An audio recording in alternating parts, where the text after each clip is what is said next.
One of the most famous detectives in English literature is Sherlock Holmes. Uno de los detectives más famosos de la literatura inglesa es Sherlock Holmes.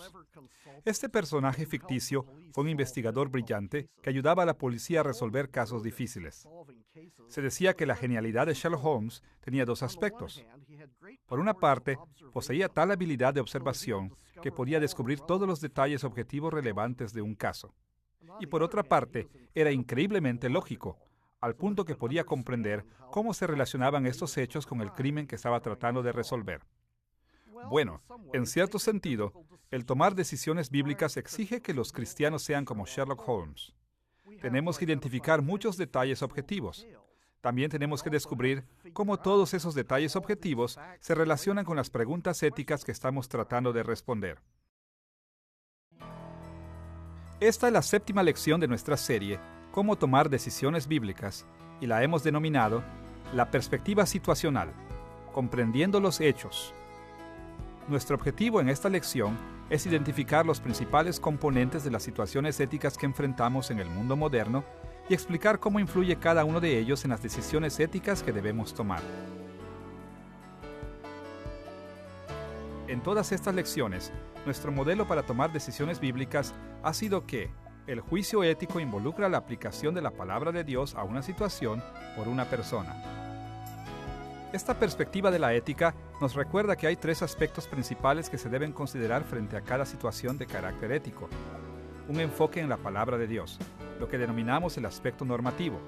Un enfoque en la persona, lo que denominamos el aspecto existencial. Y un enfoque en la situación, lo que denominamos el aspecto situacional.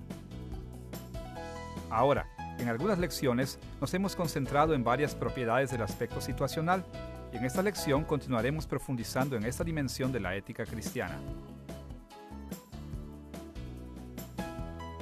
Ustedes recordarán que en lecciones anteriores identificamos los elementos más fundamentales de nuestra situación ética como hechos.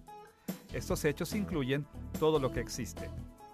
Además de esto, identificamos dos tipos especiales de hechos particularmente importantes para la ética.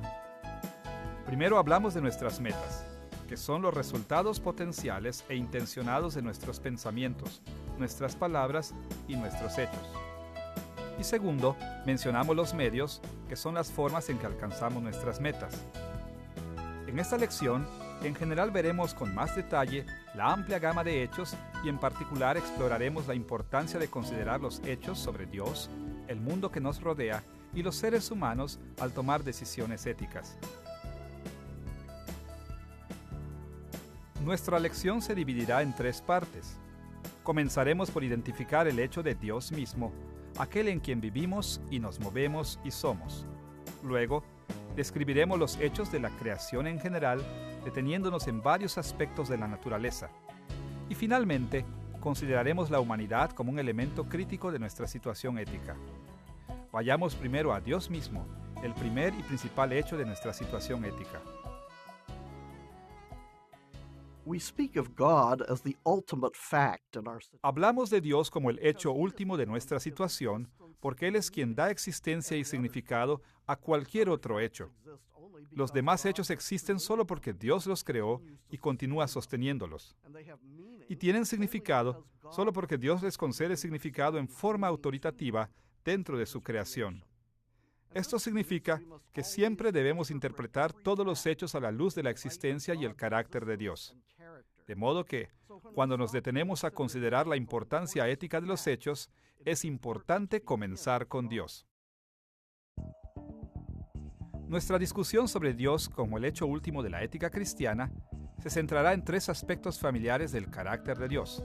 Su autoridad, que incluye su derecho a gobernar sobre toda la creación. Su control, que es su poder y su gobierno sobre toda la creación. Y su presencia, su existencia y manifestación en la creación. Comenzaremos observando la autoridad de Dios o su derecho a gobernar sobre toda la creación. Todas las escrituras dejan en claro que Dios tiene la autoridad, el derecho a gobernar sobre toda la creación. Este derecho a gobernar deriva del hecho de que Dios es el creador y sustentador de toda la creación. No hay rincón alguno de la creación que Dios no haya creado o que no dependa de Él para su continua existencia. Su autoridad como creador tiene al menos 3 atributos básicos que siempre debemos recordar en la ética cristiana. Primero, su autoridad es absoluta. Segundo, es exclusiva. Y tercero, es exhaustiva. Observemos con mayor detalle estas ideas, comenzando con la naturaleza absoluta de la autoridad de Dios como creador. La autoridad de Dios es absoluta en el sentido que Dios tiene libertad completa y total por encima de lo que creó. Las Escrituras a menudo ilustran la autoridad absoluta de Dios comparándola con la autoridad que tiene un alfarero sobre su barro. Hallamos estos motivos en pasajes como Isaías capítulo 29, versículo 16, Isaías capítulo 45, versículo 9, Jeremías capítulo 18, versículos 1 al 10 y Romanos capítulo 9, versículos 18 al 24. Escuchen cómo Pablo se refirió a la autoridad de Dios en Romanos capítulo 9, versículos 20 al 21. Mas antes, oh hombre, ¿quién eres tú para que alterques con Dios? ¿Dirá el vaso de barro al que lo formó, ¿por qué me has hecho así? ¿O no tiene potestad el alfarero sobre el barro, para hacer de la misma basa un vaso para honra y otro para deshonra? Las preguntas retóricas de Pablo nos enseñan que puesto que Dios es el creador de todo, tiene la libertad y el derecho de hacer lo que quiera con lo que creó. Y lo que es cierto sobre la autoridad absoluta de Dios sobre la gente, lo es también sobre su autoridad sobre el resto de la creación. Dios puede hacer lo que le plazca con todo lo que creó. Tiene la libertad y el derecho de actuar sobre ello como Él lo estime conveniente, de pedir lo que desee y de juzgarlo según sus propios parámetros. Así que, cuando Dios revela sus juicios éticos, estos son verdaderos y nunca están sujetos a escrutinio. En general, los cristianos aceptan la idea de que Dios tiene el derecho de mandarlos y determinar sus juicios éticos. Pero demasiado a menudo nos rehusamos a aceptar los juicios éticos de Dios a menos que sean confirmados por algún otro parámetro y buscamos excusas para evitar someternos a lo que Él ha establecido con tanta claridad. Sin embargo, tal como lo vimos, la autoridad de Dios en la ética es absoluta. Sus juicios morales y su perspectiva sobre el bien y el mal deben ser aceptados como verdaderos simplemente porque Él así lo dijo. Segundo, además de poseer autoridad absoluta, Dios posee también autoridad exclusiva sobre todo lo que ha creado. Cuando decimos que la autoridad de Dios como creador es exclusiva, estamos afirmando que solo Dios posee autoridad absoluta. La autoridad absoluta solo pertenece al Creador, y Dios es el único Creador. Por lo tanto, solo Dios ostenta esta autoridad última. Existen otras autoridades como los espíritus, los ángeles y las autoridades terrenales. Incluso los individuos poseen cierta medida de autoridad sobre sus propias vidas. Pero todas estas clases de autoridad han sido delegadas por Dios, de modo que la autoridad de Dios siempre es superior a la autoridad de la criatura. En consecuencia, toda autoridad menor es anulada por la autoridad mayor del Creador. Es por eso que la Biblia insiste en que nuestras decisiones éticas deben tomarse en absoluta sumisión a Dios. Tercero, además de poseer autoridad absoluta y autoridad exclusiva, Dios posee también una autoridad exhaustiva sobre el universo. Cuando afirmamos que la autoridad de Dios es exhaustiva, estamos diciendo que ésta se extiende sobre cada detalle de todo lo que Él creó. Y este hecho tiene por lo menos dos implicaciones. Primero, que todas las criaturas están bajo la autoridad de Dios. En otras palabras, a pesar de que muchos seres humanos están en rebelión en contra de Dios y se rehúsan a someterse a sus mandamientos, los juicios morales de Dios rigen sobre ellos. No importa dónde vivimos o quiénes somos, y no importa cuál sea nuestra cultura o nuestra religión, todos los seres humanos somos responsables ante Dios. Y segundo, puesto que Dios creó todas las cosas, no hay aspecto alguno de la creación que sea moralmente neutral. Él creó todo con un propósito y le asignó un carácter moral. Todo en la creación o funciona como Dios quiere que funcione, por lo tanto, bueno, o está en desacuerdo con su voluntad y por lo tanto, malo.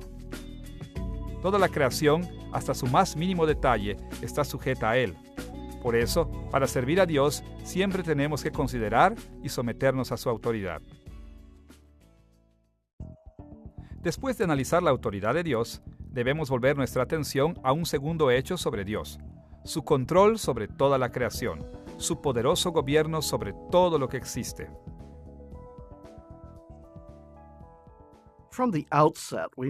Desde el principio, tenemos que reconocer que las diferentes ramas de la Iglesia cristiana entienden en forma distinta el control de Dios sobre su creación. Pero los cristianos estamos en gran medida de acuerdo, porque las Escrituras son muy claras sobre ciertos aspectos del control de Dios. Limitaremos nuestra discusión a dos aspectos básicos relacionados con el control de Dios sobre la creación. Primero, hablaremos sobre el carácter soberano del control de Dios, y segundo, destacaremos el carácter moral del control de Dios. Consideremos en primer lugar la naturaleza soberana del control de Dios sobre la creación. A través de los siglos, los cristianos han afirmado consistentemente el control soberano de Dios sobre la creación. Desde luego que los teólogos y las denominaciones han discrepado sobre algunos puntos. Pero en general, los cristianos siempre han afirmado la enseñanza bíblica de que Dios tiene el poder infinito y el derecho infinito de controlar la creación en la forma que Él estime conveniente. Más aún, puesto que Él es un rey bueno y responsable para con su creación, Él ejerce su poder y su derecho para el beneficio de su reino. Desafortunadamente, en diversas formas, tanto los cristianos como los no cristianos han argumentado a veces que el control soberano de Dios sobre su creación es incompatible con la idea de la responsabilidad moral humana. Han creído en forma equivocada que ambas ideas no pueden ser ciertas. O Dios es soberano, o somos responsables, pero no ambos. En años recientes, esta perspectiva se ha expresado en un movimiento conocido como teísmo abierto. El teísmo abierto enseña que para que Dios pueda hacer responsables a los seres humanos de sus decisiones éticas y de su comportamiento, los seres humanos tienen que tener el control definitivo sobre sus vidas. Insiste en que si Dios tiene el control soberano sobre el universo, entonces no tiene el derecho a hacernos responsables por lo que hacemos. Entonces, para poder preservar la responsabilidad ética del ser humano, el teísmo abierto enseña que Dios o ha limitado voluntariamente su soberanía, o es en esencia incapaz de controlar toda la creación. Concluye que Dios no sabe lo que sucederá, que solo ejerce una influencia limitada sobre las cosas que suceden en la creación y a menudo está frustrado con la forma en que se desarrolla la historia. En resumen, el teísmo abierto niega el control soberano de Dios para poder reafirmar la responsabilidad humana. Ahora, desde el punto de vista histórico, la teología cristiana siempre ha enseñado que el control soberano de Dios es totalmente compatible con la responsabilidad humana. De hecho, más que ver el control soberano de Dios como excluyente con la responsabilidad humana, la teología cristiana ha seguido a las Escrituras en insistir en que los seres humanos son moralmente responsables ante Dios, precisamente porque Dios tiene un control soberano sobre su creación. Analicemos lo que esto significa. Por una parte, muchos pasajes bíblicos enseñan que Dios tiene un plan para su creación que lo abarca todo, y que Él controla la creación con el objetivo de llevar a cabo su plan. Por ejemplo, la Biblia algunas veces habla de un propósito inmutable, como en Hebreos capítulo 6, versículo 17, o de decisiones y planes que hizo antes de la fundación del mundo, como en Mateo capítulo 13, versículo 35, y en Efesios capítulo 1, versículo 4. Otras veces se refiere al plan según el cual Él controla toda la creación, como en Romanos capítulo 8, versículo 28. Incluso, habla de su determinación sobre las personas y las cosas, como en Hechos capítulo 4, versículo 28 y Romanos capítulo 8, versículo 29. Ahora, los cristianos han calificado el control que Dios ejerce sobre el universo, relacionándolo en varias formas con cosas como su presencia, su voluntad activa y pasiva y sus decretos positivos y permisivos. Pero en el análisis final, el cristianismo histórico siempre ha afirmado que dado que Dios es el creador, Él puede ejercer y de hecho ejerce un control soberano sobre su creación. Por otra parte, más que ver el control soberano de Dios como algo contrario a la responsabilidad ética, el cristianismo ha visto en el control soberano de Dios la base de la responsabilidad ética. Escuchemos la forma en que Pablo estableció la relación entre el control soberano de Dios y nuestra responsabilidad en Filipenses capítulo 2, versículos 12 al 13. ocupaos en vuestra salvación con temor y temblor, porque Dios es el que en vosotros produce así el querer como el hacer por su buena voluntad. Noten aquí que los cristianos de Filipos tenían que vivir en forma moral y reverente porque Dios estaba trabajando en sus vidas, haciendo que ellos desearan y actuaran de acuerdo a su plan soberano. De esta forma, su control soberano sobre sus vidas era la base de su responsabilidad moral. En vez de ver la soberanía divina y la responsabilidad humana como mutuamente excluyentes, Pablo comprendió que la soberanía de Dios es el fundamento de la responsabilidad humana. Ahora que hemos hablado del carácter soberano del control de Dios sobre la creación, estamos listos para hablar sobre el carácter moral de su control, observando las formas en que Dios diseñó la creación para que ésta fuese propicia a la moralidad. Un principio muy importante de la ética cristiana es que Dios no fuerza a los seres humanos a situaciones morales sin salida. Las Escrituras nos enseñan que no importa cuán complejos parezcan los dilemas morales, Dios siempre provee del medio y la oportunidad para evitar el pecado. Este principio general está establecido en 1 Corintios capítulo 10, versículo 13, donde Pablo escribió estas palabras: No os ha sobrevenido ninguna tentación que no sea humana, pero fiel es Dios, que no os dejará ser tentados más de lo que podéis resistir, sino que dará también juntamente con la tentación la salida, para que podáis soportar. En su contexto original, este versículo se refiere a la tentación de cometer idolatría, a la que estaba sometida la iglesia en Corinto. Pero el principio general es también cierto.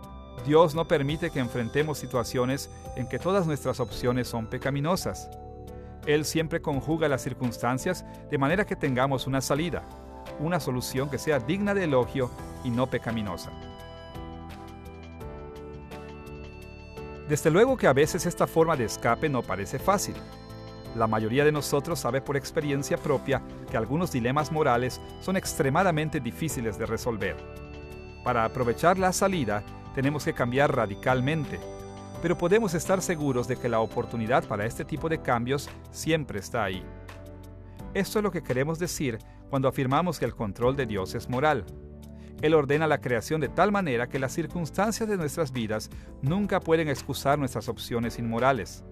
Él gobierna todo el universo de manera que siempre hay una salida de escape de la tentación del pecado. Luego de considerar la autoridad y el control de Dios como factores fundamentales de nuestra situación, estamos listos para enfocarnos en un tercer aspecto del carácter de Dios: su presencia entre nosotros, es decir, cómo Él se involucra con el mundo. Nuestra discusión sobre la presencia de Dios en la creación se dividirá en 3 secciones. Primero hablaremos de Dios como el Rey del Pacto. Segundo, hablaremos de Él como el Señor encarnado. Y tercero, hablaremos de Él como el Espíritu ministrador. Vamos primero con el rol de Dios como el Rey del Pacto sobre la creación y particularmente sobre la humanidad. Dios ha estado presente en medio de la humanidad como nuestro Rey del Pacto desde que creó a Adán y Eva. Tal como lo vimos en la lección anterior, nuestros primeros padres fueron creados a la imagen de Dios, sus reyes vasallos, cuya tarea era extender el reino de Dios por toda la tierra. Y Dios estaba presente en forma manifiesta para bendecirlos cuando fueran fieles y para maldecirlos cuando pecaran. Luego de la caída de la humanidad en el pecado, Dios ya no caminó con Adán y Eva en el tranquilo huerto de Edén. Sin embargo, Dios no abandonó a su creación. Él permaneció presente en medio de la raza humana como su Rey del Pacto. Desde luego que Dios siempre ha estado invisiblemente omnipresente, pero también ha aparecido en muchas manifestaciones visibles, como la columna de fuego y la nube, como leemos en Éxodo capítulo 13. Además, Él se hizo presente a través de milagros como la división del Mar Rojo en Éxodo capítulo 14. También se presentó en forma especial con ciertos personajes como Elías, quien invocó fuego del cielo en 2 de Reyes capítulo 1. Con frecuencia se nos presenta a Dios como el Rey del Pacto que ofrece protección y bendiciones a su pueblo y que maldice y destruye a sus enemigos. Y hoy día, Dios aún es nuestro Rey, tal como lo enseñó Jesús en Mateo capítulo 5, versículos 34 y 35. La presencia de Dios en medio de nosotros como nuestro Rey del Pacto nos dice que Él está aquí para reforzar sus juicios sobre toda la tierra y sus habitantes. Tal como lo sostiene Hebreos capítulo 4, versículo 13. No hay cosa creada que no sea manifiesta en su presencia. Antes bien, todas las cosas están desnudas y abiertas a los ojos de aquel a quien tenemos que dar cuenta. Dios ve todo porque Dios está presente en todas partes y nos juzga sobre la base de lo que ve. Recordarán que en lecciones anteriores definimos la ética como teología, viéndola como un medio para determinar qué personas humanas, hechos y actitudes reciben la bendición de Dios y cuáles no. Nuestras decisiones éticas siempre deben considerar la presencia de Dios en medio de nosotros como juez, tanto ahora como en el futuro. Por lo tanto, su presencia en medio de nosotros como un juez real siempre será un factor crítico a considerar cuando tomemos decisiones éticas. No vivimos aparte de Dios, vivimos en su presencia, bajo su juicio y bajo su bendición. Teniendo en mente el rol de Dios como el Rey del Pacto, estamos listos para concentrarnos en la presencia de Dios en medio de nosotros como el Señor encarnado en la persona de Jesucristo. Cuando Jesús nació de María en Belén, Dios se hizo presente entre nosotros en una nueva forma. Quizá la diferencia más obvia fue que Él estaba físicamente presente y caminaba libremente en medio de la sociedad como uno de nosotros. Aun cuando podríamos hacer una lista de muchos resultados éticos de su encarnación, limitaremos nuestra discusión solo a 4 aspectos. Primero, Hebreos capítulo 2, versículo 17, enseña que el perdón de los pecados es el resultado de la naturaleza humana de Jesús y su presencia física en la tierra, particularmente a través de su muerte en la cruz. Este perdón hace posible que Dios nos bendiga por nuestras buenas obras. Segundo, fue a través de su vida humana terrenal que Jesús obtuvo su simpatía personal para con nosotros en medio de las tentaciones que enfrentamos. Escuchen las palabras de Hebreos capítulo 2, versículo 18. Pues en cuanto Él mismo padeció siendo tentado, es poderoso para socorrer a los que son tentados. Al mediar entre el Padre en los cielos, Jesús se aseguró de que nuestras obras sean juzgadas con misericordia y no con severidad, motivando al Padre a que extienda su gracia hacia nosotros y nos fortalezca para resistir el pecado y nos otorgue el perdón diariamente. Tercero, la presencia terrenal de Jesús en medio de nosotros nos provee del supremo parámetro de rectitud para la vida humana. Las Escrituras registran muchos detalles de la vida de Cristo, y cada uno de estos nos presenta un cuadro de conducta, pensamientos, emociones y juicios éticos perfectos. Y ahora Dios nos está conformando a la imagen de Cristo, proveyéndonos no solo de un modelo para imitar, sino también del poder para que seamos como Él. Y cuarto, nuestra victoria moral está asegurada por la presencia de Jesús. El ministerio terrenal de Jesús dio comienzo a la restauración total del reino de Dios. Al vencer en la cruz a sus enemigos y a los nuestros, Jesús nos dio el poder para prevalecer en las batallas morales y aseguró nuestra victoria final.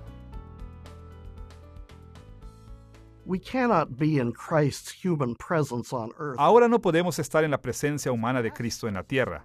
Sin embargo, su presencia pasada en la tierra fue determinante para ilustrar la conducta ética y también para hacer posible la conducta ética. Su continua presencia en el cielo es parte integral de nuestro caminar ético ante Dios. Después de hablar sobre Dios como nuestro Rey del Pacto y Señor encarnado, tenemos que enfocarnos en la presencia de Dios como nuestro Espíritu ministrador, y que constituye la presencia más directa de Dios y que comúnmente hallamos en esta época. Cuando Jesús ascendió a los cielos, Él derramó su Espíritu sobre su iglesia. El Espíritu Santo nos ministra en diversas formas. Sin embargo, nos limitaremos a mencionar solo 2 de sus ministerios principales entre nosotros. Primero, el Espíritu Santo habita en cada creyente, permitiéndonos y motivándonos a tomar decisiones éticas. En Romanos capítulo 8 versículos 9 y 10, el apóstol Pablo escribió estas palabras acerca de la presencia del Espíritu Santo. Vosotros no vivís según la carne, sino según el Espíritu, si es que el Espíritu de Dios mora en vosotros. Y si alguno no tiene el Espíritu de Cristo, no es de él. Pero si Cristo está en vosotros, el cuerpo en verdad está muerto a causa del pecado, mas el Espíritu vive a causa de la justicia. Pablo dijo que el Espíritu Santo hace dos cosas que son centrales en la ética cristiana. Primero, nos da vida espiritual y segundo, nos controla. Consideremos cada una de estas ideas con más detalle.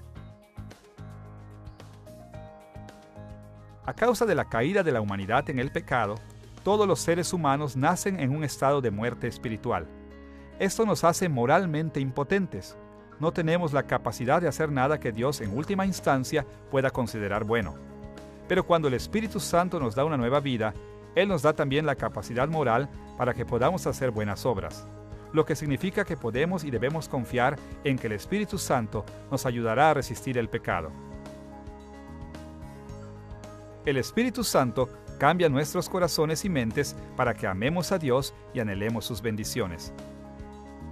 En resumen, Él nos da el deseo de vivir éticamente y como consecuencia, tenemos la obligación moral de someternos a su control sobre nuestras vidas y de seguir a nuestros deseos piadosos en lugar de los deseos pecaminosos. Además de habitar en nosotros, el Espíritu Santo también ministra, otorgando dones a los creyentes, dándoles capacidades sobrenaturales para realizar las obras de servicio para la Iglesia. El Espíritu Santo ha capacitado a los creyentes en diversas formas a través de toda la historia. Aun cuando el Espíritu habitó en todos los creyentes, incluso los del Antiguo Testamento, solo le otorgó dones espirituales a individuos especiales como los profetas, los sacerdotes y los reyes. Pero el Antiguo Testamento apuntaba además a un día cuando el Espíritu sería derramado sobre todo el pueblo de Dios. Escuchen las palabras de Pedro en Hechos capítulo 2, versículos 16 al 17. Esto es lo dicho por el profeta Joel. Y en los postreros días, dice Dios, derramaré de mi espíritu sobre toda carne, y vuestros hijos y vuestras hijas profetizarán, vuestros jóvenes verán visiones, y vuestros ancianos soñarán sueños. Joel había profetizado acerca de un tiempo en que el Espíritu Santo se derramaría sobre todos los creyentes, extendiendo los dones espirituales a todo aquel en que él habitase. Además, Pedro enseñó que esto sucedería en Pentecostés. Desde ese día en adelante, todo creyente en la Iglesia ha recibido el don del Espíritu Santo. En pasajes como 1 Corintios capítulo 12, Romanos capítulo 12 y Efesios capítulo 4, así como en la historia de la Iglesia, vemos que algunos dones espirituales son muy comunes. Cosas como servir, predicar, enseñar, evangelizar, animar, contribuir y administrar. Los dones más espectaculares, tales como las visiones, los milagros y las lenguas, son menos comunes. Pero independientemente de qué dones espirituales tengamos, lo que queremos enfatizar es que el Espíritu Santo concede dones para edificar a la Iglesia. De modo que cualquiera que sea el don que poseamos, nuestro deber moral es usarlo para el bien del pueblo de Dios. Escuchen la enseñanza de Pablo sobre este tema en 1 Corintios capítulo 12, versículos 7 y 11. A cada uno le es dada la manifestación del Espíritu para provecho. Todas estas cosas las hace uno, y el Espíritu, repartiendo a cada uno en particular como Él quiere. Una de las claras implicaciones éticas de vivir en la presencia del Espíritu Santo es que estamos obligados a identificar y a usar los dones que Dios nos da.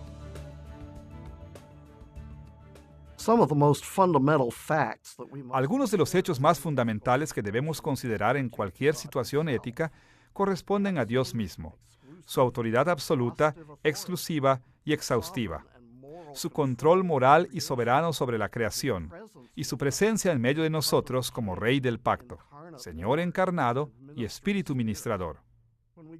Si poseemos el fundamento de una comprensión adecuada de quién es Dios, estaremos mucho más preparados para tomar decisiones que le agraden a Él y nos traigan bendición.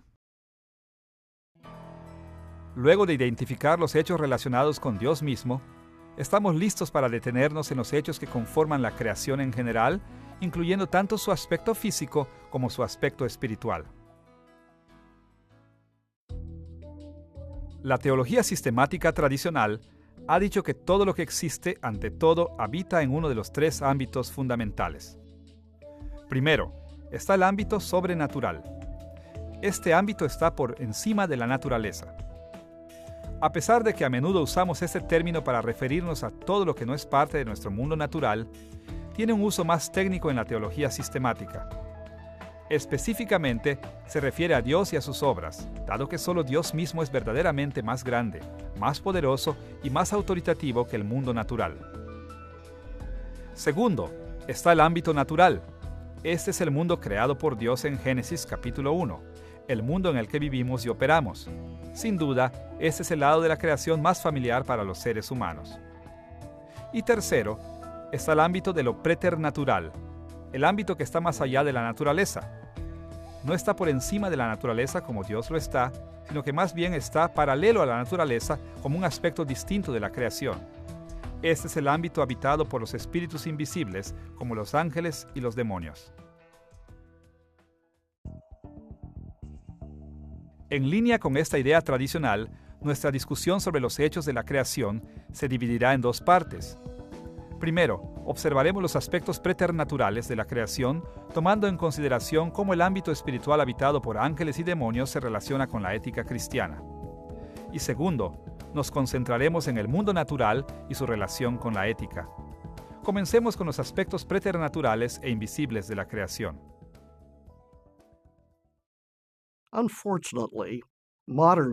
Lamentablemente, los cristianos modernos, especialmente en los países occidentales, casi siempre les prestan poca atención a los ángeles y a los demonios invisibles que se mueven e interactúan con nosotros. Esto no debería sorprendernos. Después de todo, nuestra experiencia humana está típicamente limitada al mundo natural. Interactuamos constantemente con otra gente y con nuestro medio ambiente físico, y normalmente tratamos de explicarnos la mayor parte del mundo y los sucesos que nos rodean como fenómenos naturales. De modo que raramente ponemos mayor énfasis en el mundo preternatural. Pero el hecho es que los ángeles y los demonios tienen un impacto significativo en las cosas que suceden en nuestras vidas. Y como resultado de ello, el mundo preternatural será de vital consideración cuando tengamos que tomar decisiones éticas. Consideraremos los aspectos preternaturales de la creación bajo dos encabezados distintos relacionados con la ética cristiana. Primero, describiremos a los habitantes del ámbito preternatural y su relación con el mundo natural. Y segundo, nos enfocaremos en el tema de la guerra espiritual, la lucha cósmica entre el bien y el mal, que es muy activa a nuestro alrededor. Consideremos primero a los habitantes del ámbito preternatural, es decir, los ángeles y los demonios. La ciencia moderna habla de la humanidad como considerablemente sola en el universo de criaturas racionales. Todos nos damos cuenta de que vivimos en un planeta relativamente pequeño, circulando alrededor de un sol relativamente pequeño en una vasta galaxia que solo es una pequeñísima parte del universo. Pero las Escrituras nos enseñan que Dios también ha poblado el universo con un gran número de personas espirituales, conocidas como ángeles y como demonios. Los ángeles y los demonios son inteligentes, son seres racionales que tienen voluntad y personalidad. Dios creó a todos estos seres como ángeles, puros y perfectos, sirviendo a Dios en su reino celestial. Pero algunos de estos ángeles se rebelaron voluntariamente en contra de Dios y cayeron de su estado de bendición a un estado de condenación. La Biblia generalmente usa el término ángeles para referirse a los ángeles benditos que han permanecido fieles a Dios y generalmente se refiere a los caídos, a los ángeles rebeldes como demonios. Tanto los ángeles como los demonios han influenciado en mucho de lo que sucede en el mundo natural. Veremos el impacto que ambos, ángeles y demonios, ejercen sobre nuestro medio ambiente ético. Comencemos con el tema de los ángeles antes de referirnos al tema de los demonios. Los ángeles sirven como mensajeros y agentes leales de Dios. Ellos comunican su palabra a los seres humanos e interactúan con la humanidad en nombre de Dios. A veces estos son eventos dramáticos. Por ejemplo, en 2 de Reyes capítulo 19, versículo 35, vemos que el ángel del Señor dio muerte a 185,000 soldados asirios en una noche para detener la invasión de Sennacherib a Judá. Pero en otras ocasiones los ángeles operan en formas más mundanas. Por ejemplo, el Salmo 91, versículos 11 y 12, nos enseña que los ángeles también trabajan para prevenir que tropiecen los pies de los fieles seguidores de Dios. Hebreos capítulo 1, versículo 14, resume la importante obra de los ángeles planteando esta pregunta retórica. ¿No son todos espíritus ministradores, enviados para servicio a favor de los que serán herederos de la salvación? Por supuesto que la respuesta es sí. Pero, ¿qué tiene que ver este ministerio con nuestras decisiones éticas? Por una parte, los ángeles de Dios trabajan constantemente para asegurar que siempre tengamos una oportunidad de comportarnos moralmente. Su servicio debería darnos más confianza en el cuidado y la provisión de Dios. Esta confianza debería animarnos a tomar decisiones éticas, aun cuando estas decisiones nos ocasionen dificultades. Más allá de esto, Dios de hecho está usando nuestra salvación para enseñar sabiduría a sus ángeles en el cielo. Los ángeles no necesitan salvación, y la salvación no está disponible para los demonios. En definitiva, la salvación es un misterio para ellos. Así, al observar la salvación de Dios para la humanidad, ellos aprenden más acerca de la gloria de Dios y son más capaces de adorarlo. El Nuevo Testamento habla de esto en muchos lugares, incluyendo Efesios capítulo 3, versículo 10, donde Pablo escribió estas palabras: para que la multiforme sabiduría de Dios sea ahora dada a conocer por medio de la Iglesia a los principados y potestades en los lugares celestiales. Cuando nos arrepentimos del pecado y somos bendecidos por Dios, los ángeles aprenden más acerca de los caminos del Señor y le rinden mayor adoración. De modo que un factor importante a considerar en nuestras decisiones éticas es la forma en que nuestras decisiones éticas llevan a los ángeles a adorar y honrar a Dios. Con esta idea de los ángeles en mente, tenemos que enfocar nuestra atención en los demonios y en el rol que juegan ellos como factores de nuestra situación. Tal como los ángeles, los demonios son capaces de interactuar con el ámbito natural. Esto lo hacen para causarnos daño. En el Nuevo Testamento, la forma habitual y más mencionada en que los demonios atacan a los cristianos es el tentarlos con la idolatría. Las Escrituras señalan además que los demonios también pueden causarnos daño de otras formas. Por ejemplo, en Job capítulos 1 y 2, vemos que a Satanás, el jefe de los demonios, se le permitió destruir la salud y las posesiones de Job y matar a su familia. Ahora, tal como lo aprendimos en estos pasajes, esta fue una circunstancia inusual en la que Dios permitió a Satanás ejercer mucha influencia sobre la vida de Job. No obstante, esto demuestra la clase de cosas que los demonios pueden realizar en el ámbito natural. Tal como lo veremos en la próxima sección, las actividades de los demonios tienen muchas implicaciones para nuestras vidas. Ellos nos tientan constantemente, tratando de apartarnos de las opciones morales.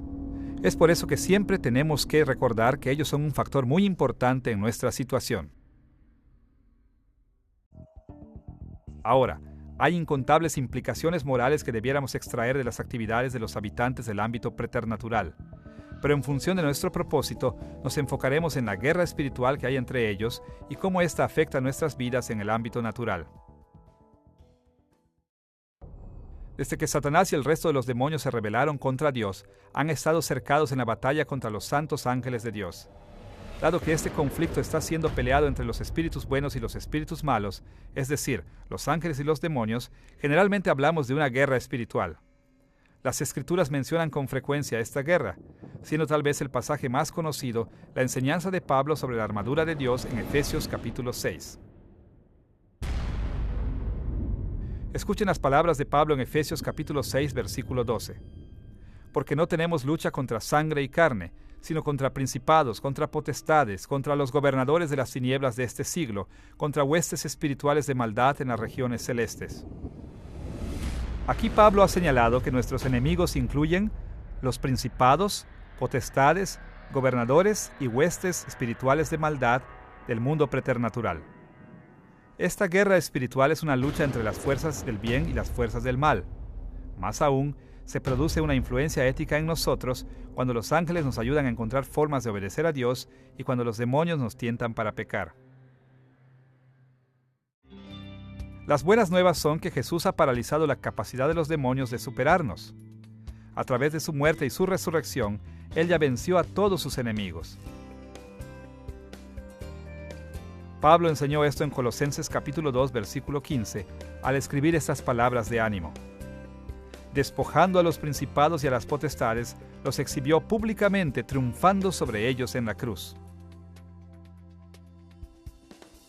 Pero aun cuando Cristo ganó la guerra, los demonios todavía persisten en sus escaramuzas en contra nuestra y continuarán atacándonos hasta que Dios los juzgue en el día final.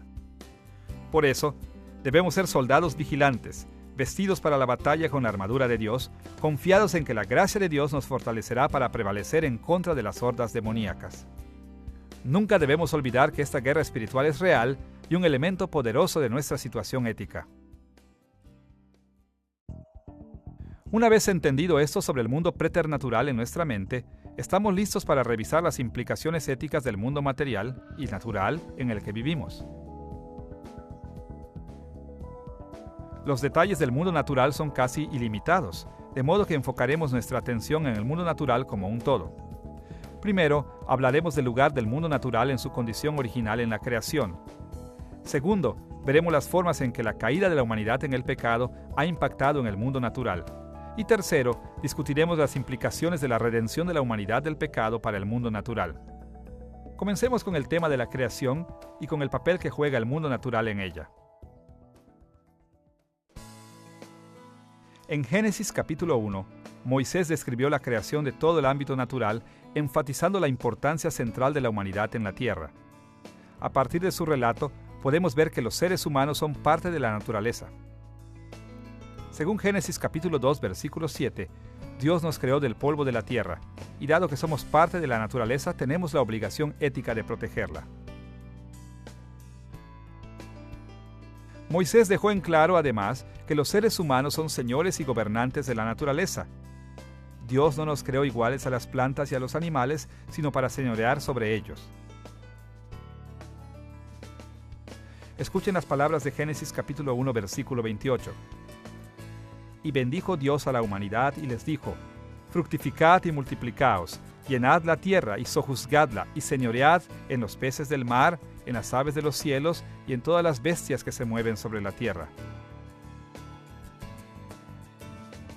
Desde el comienzo, Dios llamó al ser humano a gobernar el mundo y a administrarlo, promoviendo la vida y el desarrollo, y transformando al mundo en un reino apto para ser habitado por él.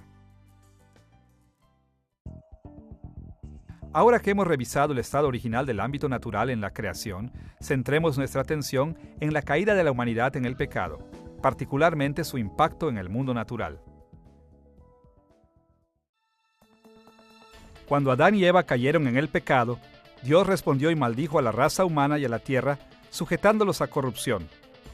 Esto causó la oposición de la tierra al señorío de la humanidad en muchas formas. Por ejemplo, se hizo difícil para los seres humanos trabajar la tierra y producir alimentos. Leemos acerca de esto en Génesis capítulo 3, versículos 17 al 19, donde Dios pronunció la siguiente maldición sobre Adán. Maldita será la tierra por tu causa. Con dolor comerás de ella todos los días de tu vida. Espinos y cardos te producirá, y comerás plantas del campo. Con el sudor de tu rostro comerás el pan. Como resultado de esta maldición, el mundo natural está afectado por el pecado en múltiples formas. Podríamos resumir la situación del ámbito natural así.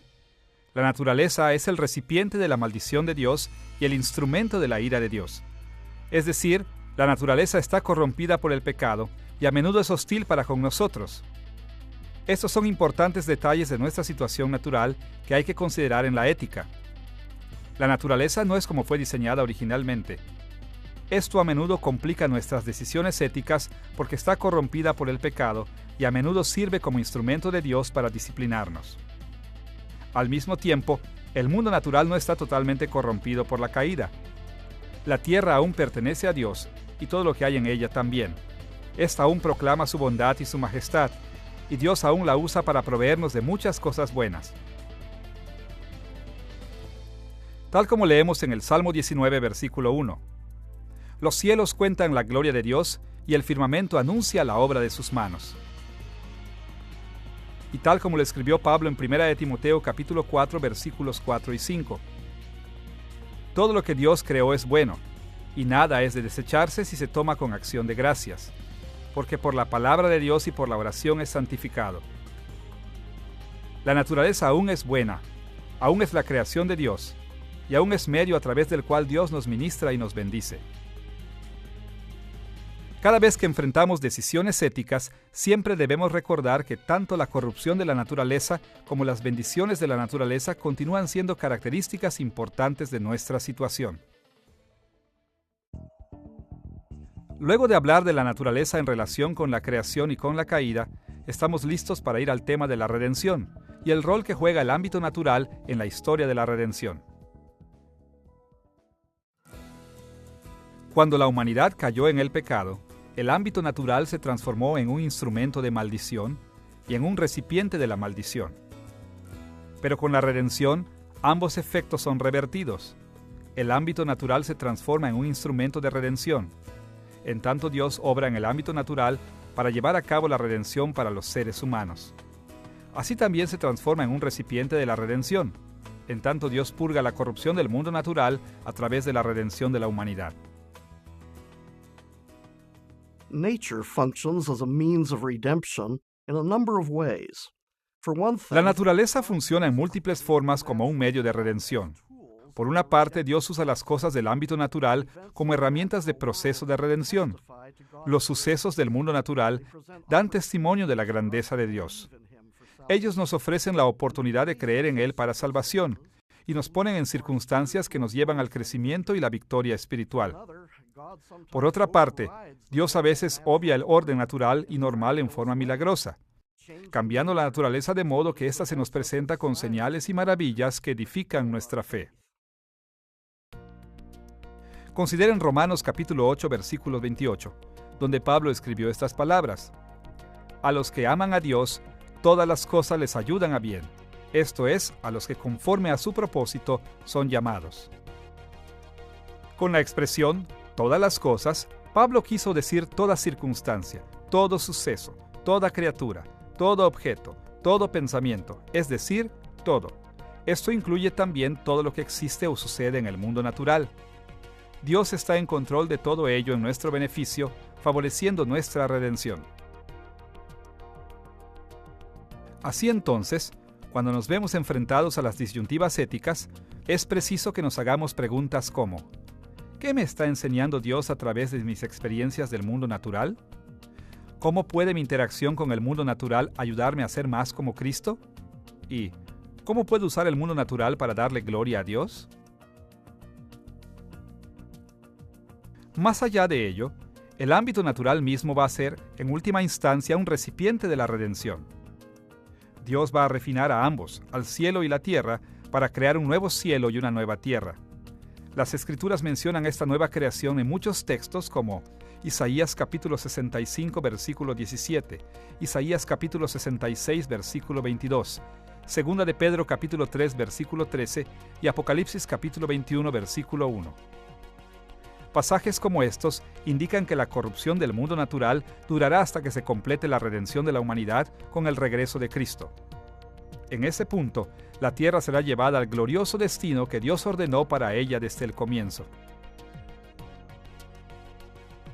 Pablo escribió sobre esto en Romanos capítulo 8, versículos 19 al 21, en los que hallamos estas palabras: El anhelo ardiente de la creación es el aguardar la manifestación de los hijos de Dios.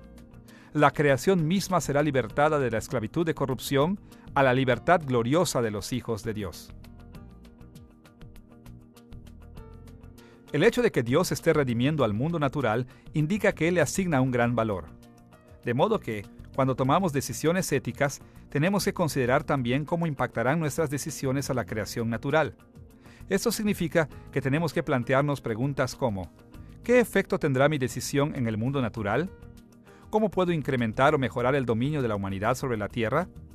¿Y cómo puedo promover un mundo adecuado para la gloriosa presencia de Dios? Cada vez que nos encontramos con una pregunta ética, debemos considerar las formas en que la creación influye en nosotros. Y tenemos que recordar de qué manera nuestras acciones impactan también a la creación. Ahora que ya hemos identificado los hechos fundamentales que se refieren a Dios mismo, así como los hechos de la creación en general, estamos listos para considerar los hechos relacionados con la humanidad, la corona de la creación de Dios. Abordaremos en dos formas los hechos relacionados con la humanidad. Primero, consideraremos a la humanidad en el contexto de la sociedad, observando los hechos relacionados con nuestros intentos de vivir con otros. Y segundo, hablaremos de los seres humanos como individuos, concentrándonos en nuestros intentos de vivir con nosotros mismos. Dirijamos nuestra atención ahora a la sociedad humana como característica esencial de nuestra situación. Veremos tres aspectos de la sociedad relacionados con nuestro estudio de la ética cristiana. Primero, consideraremos la solidaridad corporativa de la sociedad humana, la manera en que Dios ve a la raza humana como grupo unificado. Segundo, hablaremos brevemente de la similitud de nuestras experiencias humanas. Y tercero, mencionaremos a la comunidad humana. Veamos primero la solidaridad de la sociedad humana estando frente a Dios. En nuestra discusión sobre la solidaridad corporativa de la humanidad, hablaremos del mandato cultural como una tarea corporativa dada a la humanidad en la creación. Hablaremos también de la caída como un fracaso corporativo de la raza humana que tuvo consecuencias corporativas. Finalmente, veremos la redención como la reconstrucción corporativa de la sociedad humana. Meditemos primero en la tarea corporativa de la humanidad en la creación, es decir, el mandato cultural. En una lección anterior, hablamos del mandato cultural como el mandamiento de Dios de que los seres humanos extiendan su reino hasta lo último de la tierra por medio del desarrollo de la cultura humana. Este mandato fue dado directamente a Adán y Eva cuando fueron creados. Escuchen las palabras de Dios para nuestros primeros padres en Génesis capítulo 1, versículo 28. Fructificad y multiplicaos, llenad la tierra y sojuzgadla, y señoread en los peces del mar, en las aves de los cielos y en todas las bestias que se mueven sobre la tierra. Por supuesto que Dios nunca quiso decir que Adán engendrara y Eva diera a luz tantos hijos como para llenar todo el planeta con pueblos y culturas. En vez de eso, su idea fue que ellos fueran los primeros de muchas generaciones de seres humanos y que la raza humana cumpliera su mandato en forma corporativa. Como resultado, todos los seres humanos son solidarios los unos con los otros, es decir, Dios les ha asignado la tarea de llenar y sojuzgar la tierra a la raza humana como un todo, como una singular entidad corporativa. Pero Dios no le asignó todos los aspectos del mandato cultural a cada individuo. El mandato cultural obliga a la humanidad como un todo a reproducir y edificar culturas, y la obligación moral del individuo consiste simplemente en hacer su parte, en cooperar con toda la humanidad en la realización de esta tarea corporativa. Esta solidaridad corporativa de la raza humana en el mandato cultural nos enseña algo muy importante sobre la ética. Nos enseña que desde un primer comienzo, Dios tuvo el propósito de que los seres humanos consideremos el resto de la gente cuando tomamos nuestras decisiones individuales. Tenemos que considerar cómo les afectarán nuestras decisiones y cómo podemos trabajar juntos para realizar nuestra tarea corporativa de extender el reino de Dios hasta lo último de la tierra. Con la tarea de la humanidad en mente, revisemos el tema de nuestro fracaso corporativo, es decir, cuando la raza humana cayó en el pecado. Cuando Dios creó a Adán y a Eva, les asignó la tarea corporativa del mandato cultural, pero también les asignó roles individuales que contribuirían al éxito de la tarea. Luego, en la caída, Adán y Eva violaron, cada uno en particular, su rol individual asignado, y en el proceso, violaron la tarea corporativa que se les había dado. Así entonces, la caída no solo implicó los pecados de Adán y Eva como individuos, sino también el rompimiento de su relación, su estructura de familia ordenada por Dios, y de este modo la raza humana se unió en su rebelión contra Dios.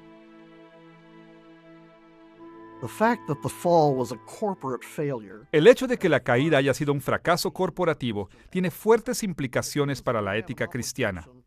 indica que no solo tenemos la obligación de ser individuos éticamente puros, sino también de promover la moralidad de los demás individuos. Demuestra que se requiere que formemos familias y sociedades y que establezcamos prácticas éticas en medio de tales relaciones. Nos enseña también que es necesario que seamos cuidadosos con las tentaciones que se nos presentan a través de tales relaciones. Luego de considerar la tarea corporativa de la humanidad y nuestro fracaso corporativo en esa tarea, tenemos que centrar nuestra atención en las consecuencias corporativas de la caída de la humanidad en el pecado. Para poder entender las consecuencias corporativas de la caída, es útil recordar que cuando Dios creó a Adán y Eva, Él entró en un pacto con ellos. Entre otras cosas, este pacto exigía que Adán y Eva obedecieran a Dios y definió las consecuencias de su obediencia o desobediencia. Sin embargo, este pacto no solo gobernaba la relación de Dios con Adán y Eva como individuos, sino que gobernaba a Adán y Eva colectivamente. De hecho, las Escrituras nos enseñan que todo ser humano que alguna vez ha existido o alguna vez existirá fue incluido en este pacto. De modo que, cuando Adán y Eva violaron el pacto de Dios comiendo del árbol del conocimiento del bien y del mal, las consecuencias de su desobediencia no solo cayeron sobre ellos, sino también sobre sus descendientes.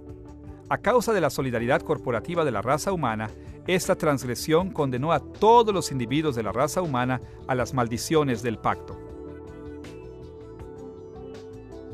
Tal como Pablo lo resumió en Romanos capítulo 5, versículo 18. Por la transgresión de uno vino la condenación a todos los hombres. La única excepción a esto fue Jesús, quien no descendió de Adán y Eva de acuerdo a la forma normal de reproducción humana, sino que fue concebido en el vientre de María por el Espíritu Santo. Todos los demás seres humanos cayeron en las maldiciones del pacto cuando Adán pecó. Como consecuencia de la caída, el resto de nosotros hemos nacido bajo la maldición de muerte por parte de Dios y estamos destinados al juicio eterno. Y además de nacer culpables y condenados, estamos corrompidos. El pecado habita en nosotros y somos sus esclavos, y somos incapaces de hacer algo bueno. Tal como Pablo lo escribió en Romanos capítulo 8, versículos 7 y 8. Los designios de la carne son enemistad contra Dios, porque no se sujetan a la ley de Dios ni tampoco pueden, y los que viven según la carne no pueden agradar a Dios. De hecho, las consecuencias de la caída son tan severas que, aparte de la obra redentora de Dios, no hay forma en que podamos pensar, hablar o hacer algo que sea verdaderamente ético. Dado que estamos tan corrompidos por el pecado, tenemos que cuestionar siempre nuestros instintos e intuiciones morales. No podemos llegar y simplemente seguir a nuestro corazón, imaginándonos que éste siempre nos guiará a la pureza ética. Una consecuencia ética de este problema universal del pecado es que la raza humana no cumplió con el mandato cultural como Dios lo pidió. Edificamos y extendemos la civilización humana a través del mundo, pero el pecado que habita en nosotros generalmente hace que la edifiquemos en una forma en que fallamos en honrar y glorificar a Dios. Se supone que nos hemos de ayudar unos a otros en la tarea de edificar el reino de Dios en la tierra, pero la corrupción del pecado nos transforma en obstáculos para ello. De manera que, si buscamos darle la gloria a Dios, no solo tendremos que obrar positivamente en edificar su reino, sino que tendremos que mantenernos alerta frente al pecado. Después de haber considerado la tarea corporativa y el fracaso corporativo de la humanidad, así como las consecuencias corporativas del fracaso, vayamos a la reconstitución corporativa de nuestras estructuras sociales humanas. En el mundo moderno, es común que los cristianos se concentren en los aspectos individuales de la salvación, en cosas como el perdón de los pecados y la vida eterna para las personas en forma individual. Pero tal como lo vimos en lecciones anteriores, el plan de Dios para la creación no es solamente salvar a un ejército de individuos creyentes, sino más bien construir un reino, construir una nueva estructura social y una nueva sociedad habitada por gente renovada. Escuchemos 1 de Pedro capítulo 2 versículo 9, donde Pedro describe a la iglesia en términos corporativos. Mas vosotros sois linaje escogido, real sacerdocio, nación santa, pueblo adquirido por Dios. Dios no solo está redimiendo individuos, sino que está redimiendo a un pueblo, un sacerdocio, una nación, es decir, está redimiendo individuos y ubicándolos en sociedades redimidas. Todos estamos conscientes de que Jesús es nuestro Rey y que nosotros somos su reino. Y todos reconocemos que incluso en el presente, Él ha ordenado las estructuras y las autoridades sociales para su pueblo, tales como las familias y los oficios de la Iglesia. Y cuando Jesús regrese en el futuro, las estructuras sociales corporativas también serán totalmente redimidas. Y estos hechos son importantes para las decisiones éticas que tomamos. No solo necesitamos concentrarnos en nuestra propia redención personal, sino también en la mantención de las estructuras sociales divinas, como las familias, las congregaciones de las iglesias, incluso las naciones. Todas son parte del gran reino que Dios está edificando en la tierra. Ahora que hemos explicado la solidaridad corporativa de la raza humana en nuestro trato con Dios, tenemos que considerar los hechos relacionados con la similitud de nuestras experiencias humanas.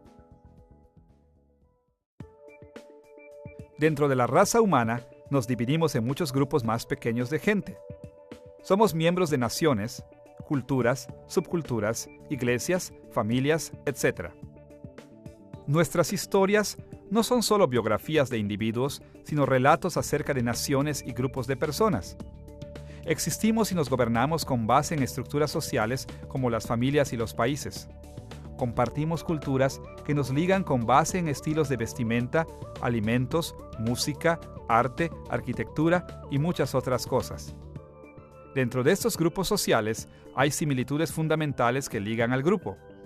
Estas similitudes y diferencias debemos considerarlas cuando tomamos decisiones éticas. Encontramos un resumen conciso de esta idea en 1 Corintios capítulo 9, versículos 20 al 22, donde Pablo escribió estas palabras. Me he hecho a los que están sujetos a la ley, aunque yo no esté sujeto a la ley, como sujeto a la ley, para ganar a los que están sujetos a la ley. A los que están sin ley, como si yo estuviera sin ley, no estando yo sin ley de Dios, sino bajo la ley de Cristo, para ganar a los que están sin ley. A todos me he hecho de todo, para que de todos modos salve a algunos. Pablo enseñó que es importante para nosotros adaptar nuestra conducta a las experiencias compartidas de la gente alrededor nuestro. Él tomó en cuenta los contextos humanos sociales en que él mismo se basó y cambió su conducta a la luz de lo que vio. Por ejemplo, siguió las tradiciones judías en los ambientes judíos y las prácticas gentiles en los ambientes gentiles. Desde luego que se aseguró de no violar nada de lo enseñado en las Escrituras, pero en lo posible, ajustó su aplicación de la ley de Dios a las experiencias compartidas con los que le rodeaban. Y siguiendo su ejemplo, nosotros debemos hacer lo mismo. Después de hablar de la solidaridad corporativa de la raza humana ante Dios y de la importancia de la similitud en nuestras experiencias humanas, estamos listos para considerar el tema de la comunidad. Los hechos relacionados con nuestra normal interacción del uno con el otro, sea como miembros de la raza humana o de un grupo más pequeño o como individuos. Dividiremos el tema de la comunidad en dos partes. Primero, consideraremos el impacto que los seres humanos tienen unos sobre otros. Y segundo, nos concentraremos en las responsabilidades que tenemos los unos para con los otros. Comencemos con el impacto que los individuos tienen los unos sobre los otros dentro de su comunidad. No cabe duda que las decisiones y las acciones de los individuos a menudo afectan a quienes los rodean.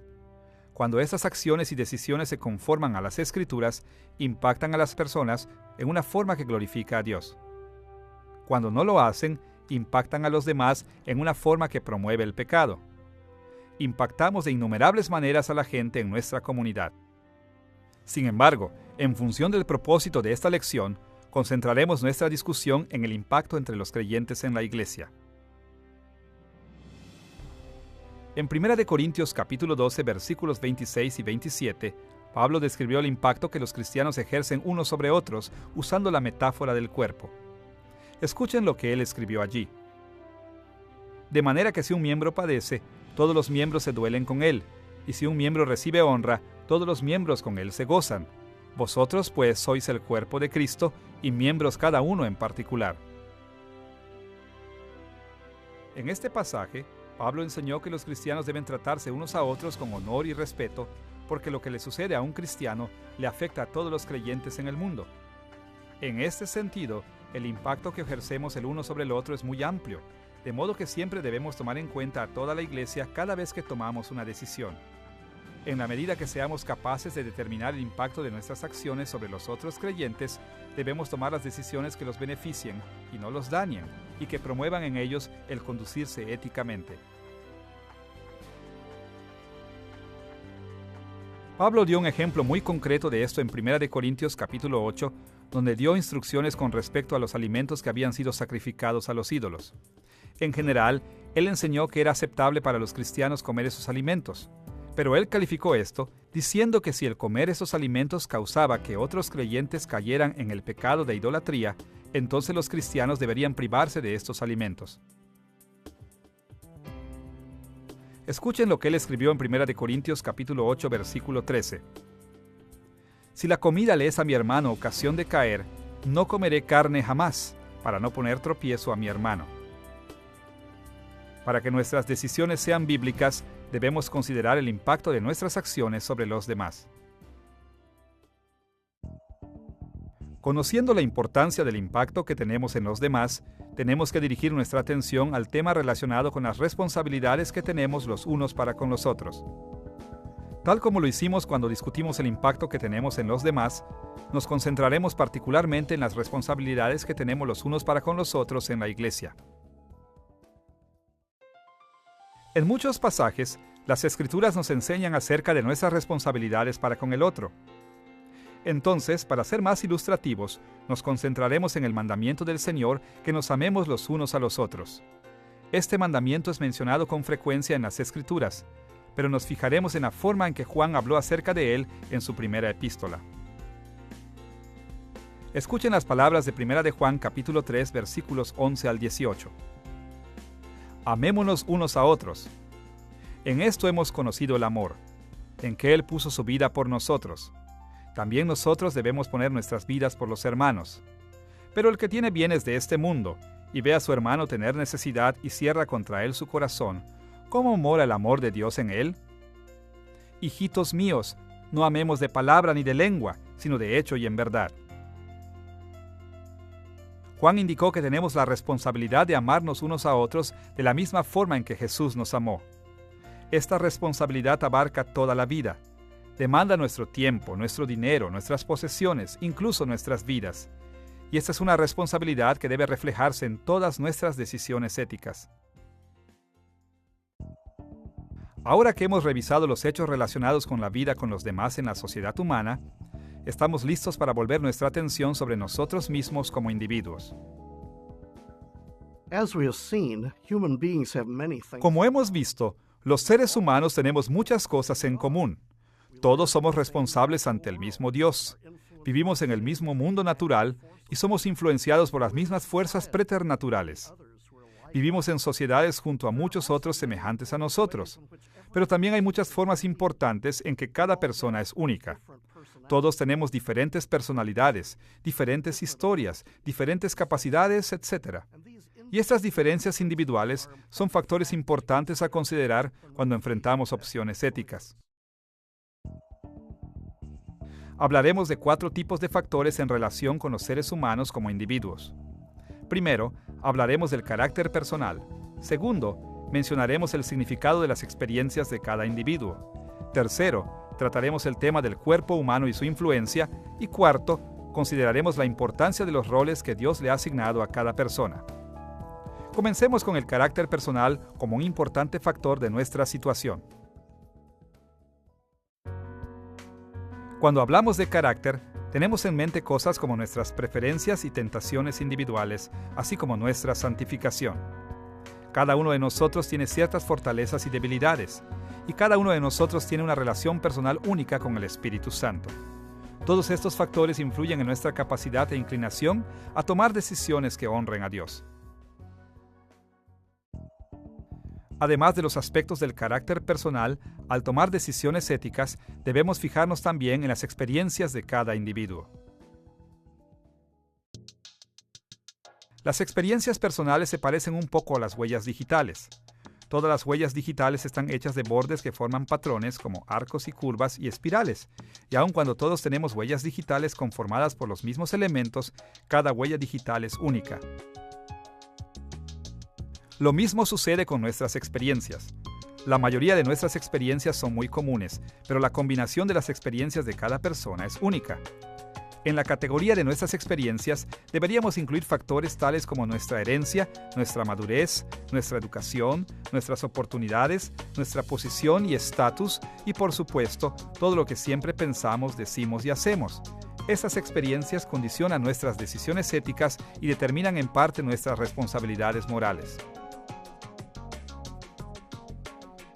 Ahora, en cierto sentido, todos enfrentamos la misma tentación de violar la ley de Dios, pero cada uno de nosotros siente esta tentación en forma distinta.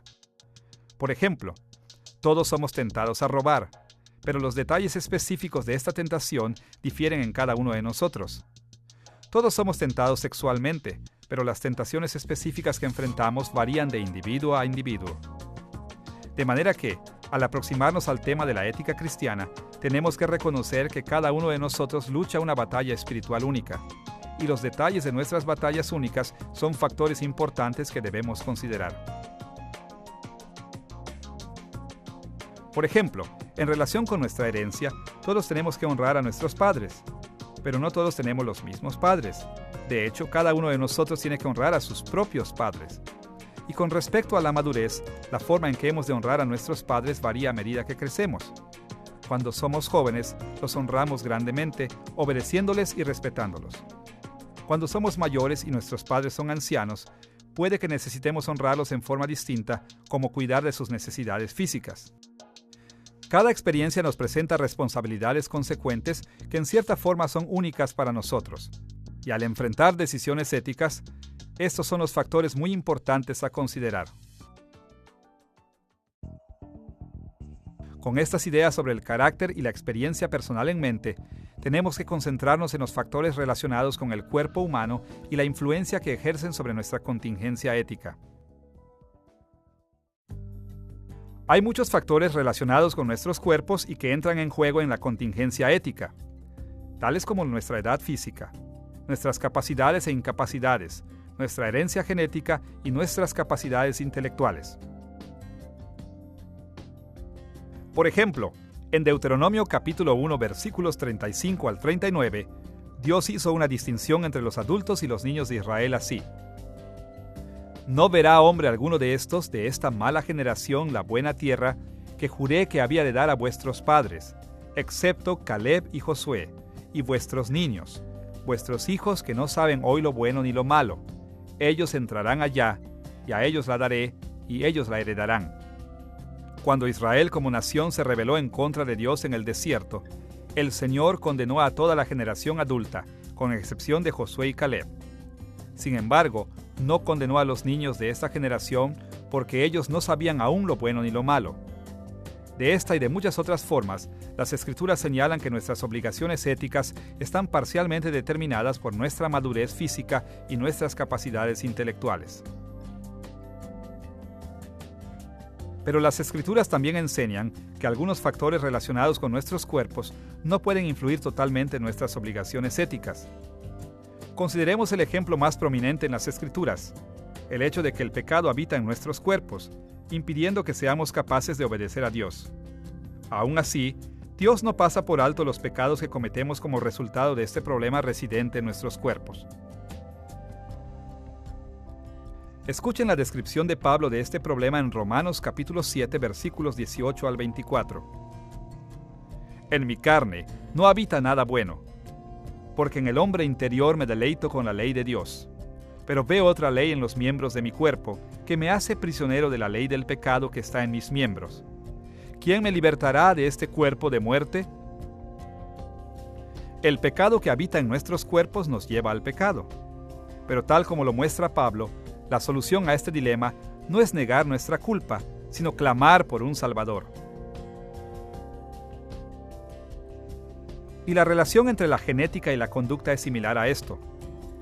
Muchos científicos han sugerido que hay una correspondencia entre la herencia genética por una parte y las conductas como la violencia criminal, el alcoholismo y la homosexualidad por otra parte. Puede que sea cierto entonces que nuestros genes, así como el pecado que habita en nosotros, dificultan nuestra obediencia a los mandamientos del Señor. Sin embargo, los mandamientos de Dios son normativos para nosotros. Luego, aun cuando nuestros cuerpos hagan más fácil y natural el pecar, eso no nos excusa de los pecados que la Biblia claramente condena. Ahora que hemos revisado los factores relacionados con el carácter, las experiencias personales y el cuerpo humano, estamos listos para examinar la importancia ética de los roles que Dios nos ha asignado a cada uno de nosotros. Cada uno de nosotros tiene múltiples roles en la vida. En el mundo secular, a menudo desempeñamos roles como padres, hijos, hermanos, esposos, empleados y muchos más. Más allá de esto, Dios ha llamado a las personas a distintos puestos y trabajos en la iglesia, de modo que tenemos ancianos, diáconos, evangelistas, maestros, etc. Y ya sea que ocupemos un puesto en la iglesia o no, Dios ha dotado espiritualmente a cada creyente de distintas maneras, y Él espera que usemos nuestros dones para servir a nuestros hermanos y hermanas en Cristo. Pero cada uno de estos roles nos presentan tentaciones y responsabilidades específicas. Por ejemplo, si somos pastores en la iglesia, es nuestra responsabilidad gobernar, enseñar y amonestar al pueblo de Dios en forma sabia y santa. Pero si somos niños en la iglesia, estaríamos errados si asumimos este tipo de autoridad y conducta. Consideremos otro ejemplo. El Nuevo Testamento enseña a los adultos físicamente capaces, especialmente a los padres y esposos, a trabajar para sostenerse ellos mismos y a sus familias. Tal como Pablo lo escribió en 1 de Timoteo capítulo 5, versículo 8, porque si alguno no provee para los suyos, y mayormente para los de su casa, ha negado la fe y es peor que un incrédulo. Así entonces, podemos ver que es responsabilidad de algunas personas el trabajar para mantener a los demás, específicamente aquellos que están en un rol de proveedor para la familia. Así también, cuando se nos otorga la responsabilidad de proveer para nuestras familias, enfrentamos la tentación de evadir esa responsabilidad. De una manera u otra, lo mismo es cierto para cada rol que desempeñamos. Cada rol nos expone a tentaciones particulares y nos otorga responsabilidades particulares. De este modo, cada rol es un factor importante y complejo en nuestra contingencia ética. Vemos entonces que al tomar decisiones bíblicas hay muchos factores que debemos tomar en cuenta y que están relacionados con nuestra existencia como seres humanos, tanto como miembros de la sociedad en la que convivimos unos con otros y como individuos que convivimos con nosotros mismos. En esta lección, hemos esbozado las principales categorías de los factores que debemos tener en mente para responder a las preguntas éticas bíblicamente.